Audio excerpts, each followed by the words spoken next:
Guys, we need to talk.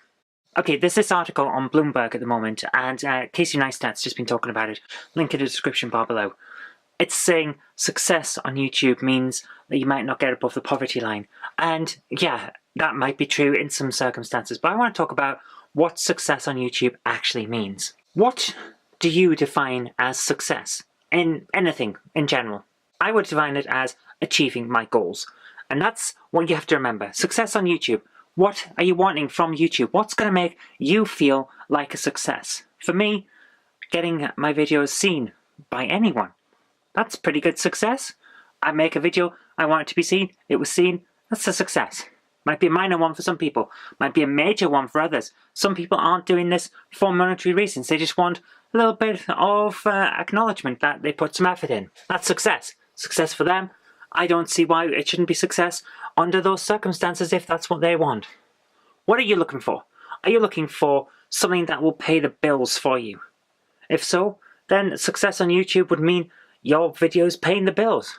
That would be success. The problem with this article, certainly the major problem that I have with it, is that it's trying to define success only in terms of monetary value for specific things. The metrics they've used, something like someone who gets 1 million views still can't pay their bills.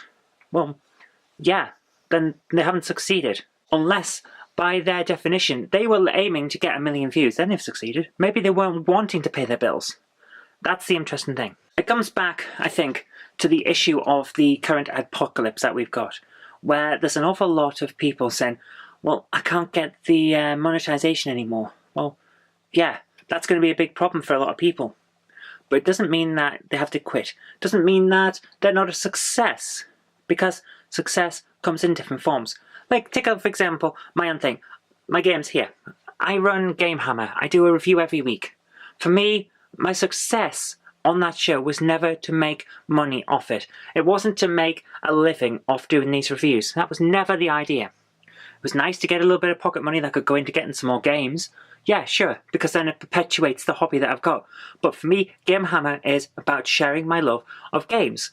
So it's a success, because other people like what I do with that show. They like the fact that I'm sharing my love of games, and they agree, or maybe they don't agree with the review that I give. But either way, I shared my love of games, and that's a success. And I think that's something that people have to take from this. You define success for yourself. What are you wanting? Are you achieving it? If you're achieving it, you're a success. Simple as that.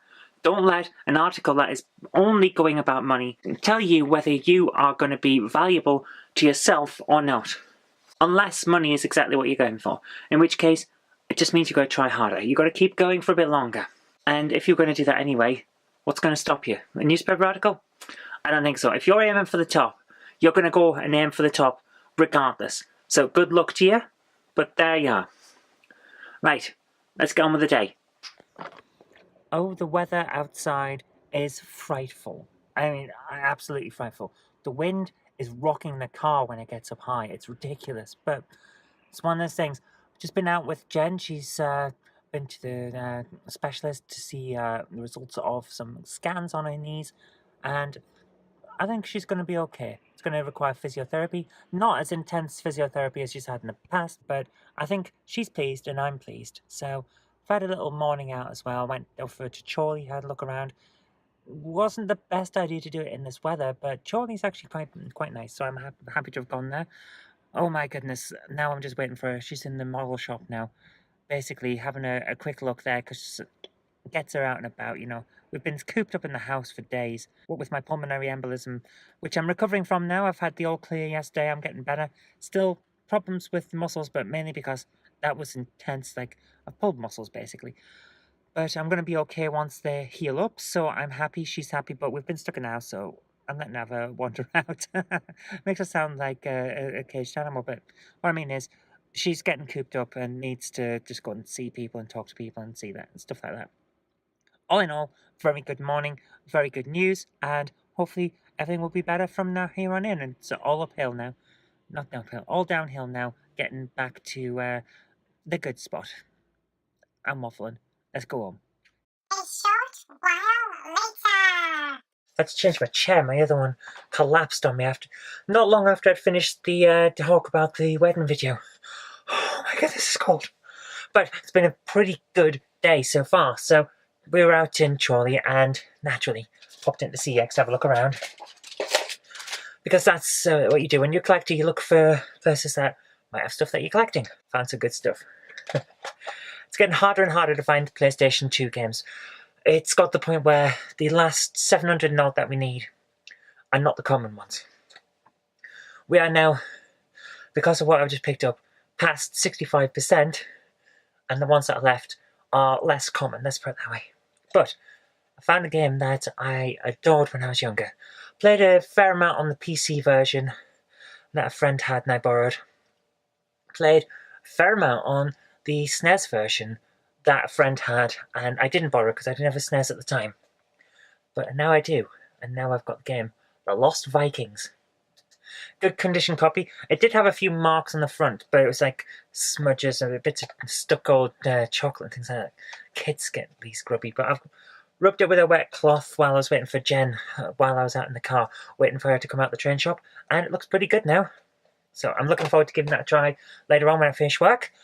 Similarly, Body Harvest. Finally found a copy of this. I've been looking for this for a while in a good condition. Again, it was covered in marks, but I've rubbed it with a damp cloth while I was waiting for Jen. Now it looks pretty good. Cleans up quite nicely. Looking forward to giving that a try. Now, the 3 games that I picked up today for the PS2 are not exactly rare, but they are harder to get, especially in decent condition.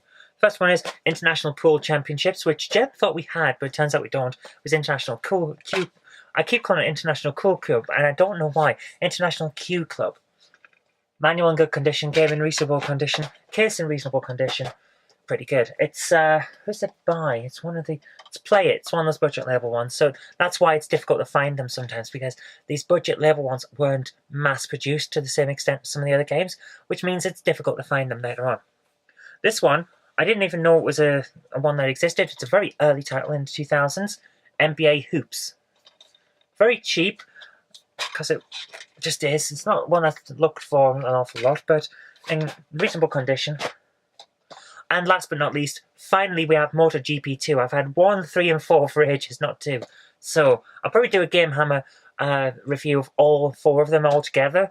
I think I've got MotoGP 3 on the PC as well. I bought it at the same time I bought my PC joystick. It's a replacement case. I will have to change that, but not bad.